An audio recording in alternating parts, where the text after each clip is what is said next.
thank you for watching my video. Seriously, thank you. You could have watched a million other videos, but you chose mine.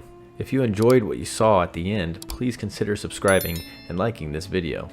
If you think I deserve it. I'll be uploading more videos in the future, maybe even share it with a friend that may like it as much as you did. Now, let's get into the video. Do human beings have free will?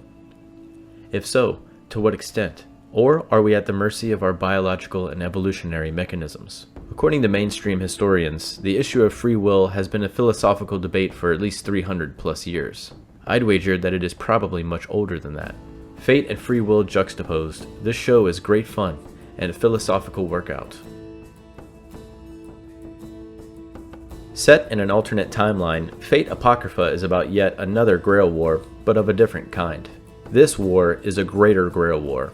A greater Grail War is similar to a regular Grail War, but instead of there being a 7-servant free-for-all, this is a 14-servant, 7 versus 7 battle for the Greater Grail. The story begins in the 1940s, during World War II and the Third Holy Grail War. Darnik Yggdrasil convinces the Germans to track down the Greater Holy Grail. He then steals the Grail and flees to Romania, where he plots his next move for 60 years. Fast forward to the present, Darnik declares war against the Mages Association. From this point forward, it is Yggdrasil versus the Mages Association. The Yggdrasil group is referred to as the Black Faction. The Mages Association is the Red Faction.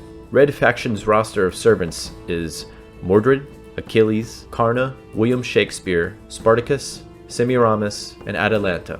Black Faction's roster of servants is Vlad Tepes, Astolfo, Frankenstein, Siegfried, Chiron, Avisibron, and Jack the Ripper.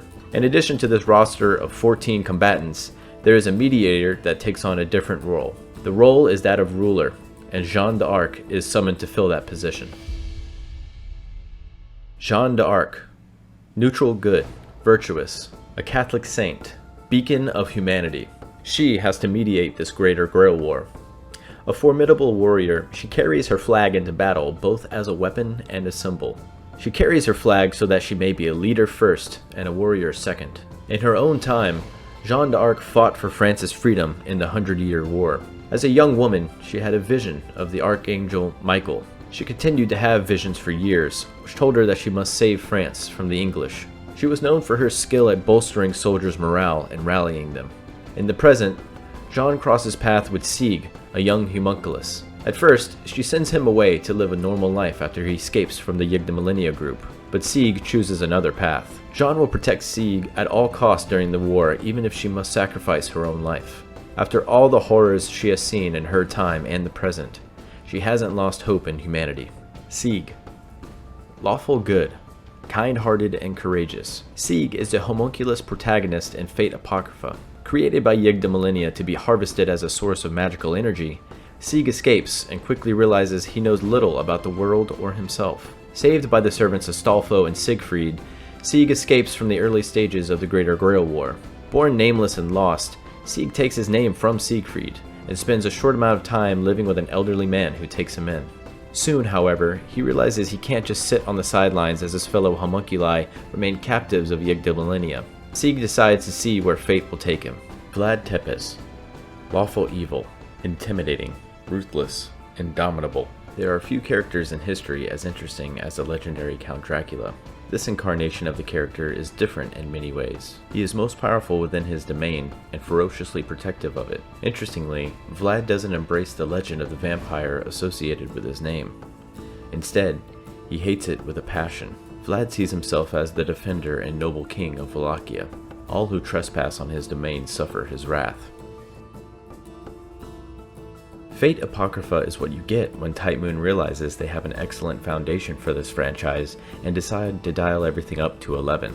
This show is a natural evolution in the Fate series, expanding the roster of heroic spirits. Fate Apocrypha does an excellent job blending so many character archetypes and personalities. Among the many of Fate Apocrypha's philosophical themes, one stands out as its most fundamental. Is there such a thing as salvation for humankind? What could that possibly be? If it is possible, will humans be able to achieve it alone? Or will we need divine intervention? FA stays true to the Fate franchise's fantastic storytelling. It tells the story of the hero's journey, Can humanity save itself from the depths of hell and despair? What is the fate of humankind? Thanks for watching.